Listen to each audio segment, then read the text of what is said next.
spiritual growth, Timothy's.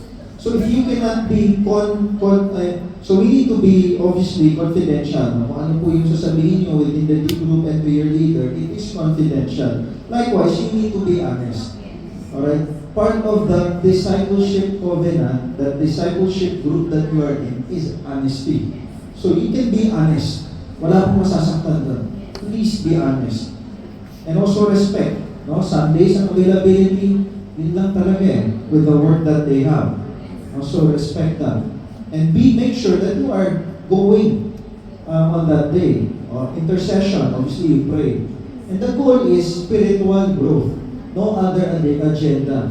Hindi chismisan, hindi kwentuhan, but spiritual growth. And the aim is for you to be the group leader in the future. Because Matthew 28:18-20, diba? We need to go and make disciples. And I think the question with that one, yung siya nagtatanong, is gusto niya magkaroon ng connection. I'm not sure if it's more of fellowship or it's more of discipleship. Diba? So I think we need to differentiate the two between discipleship and fellowship. Okay? But for me, I think yung taong yan needs to be honest with his or her group leader, first of all, and so that they can work around the solution. Kasi gusto niyang makamit na ibang tao, pero ayaw niya mag-invest ng time, money. Ang hirap na. Ano na lang, kung okay yung kung okay yung D-group nyo, problema lang is time. Mag-usap kayo, you set time para mag-re-alignment kayo. Ano yung gusto natin gawin sa D-group? And yes, I see it as an advance. Let's be flexible.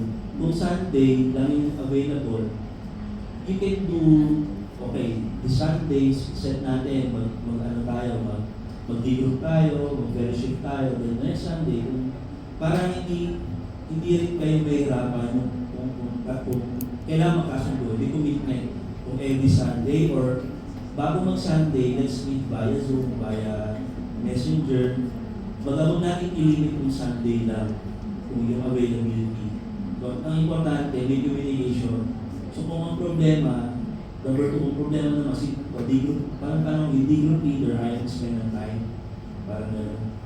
So kung yung commitment yung concern, maybe need i-escalate sa D-group leader o kung si D-group leader yung may issue, i-notify si discipleship management para kung hindi talaga conflict talaga or hindi nag-match like chemistry-wise para i-assess kung need ba ilipat, need ba tingnan si D-group leader kung may pinagdadaan sa D-group leader. So mahirap po talaga. So kasi yung relationship, it needs time para mag-build up.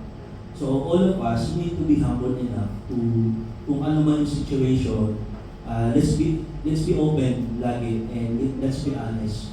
Kung nasa-sacrifice ng discipleship, you need to escalate it para po matulungan po kayo sa situation niyo po. And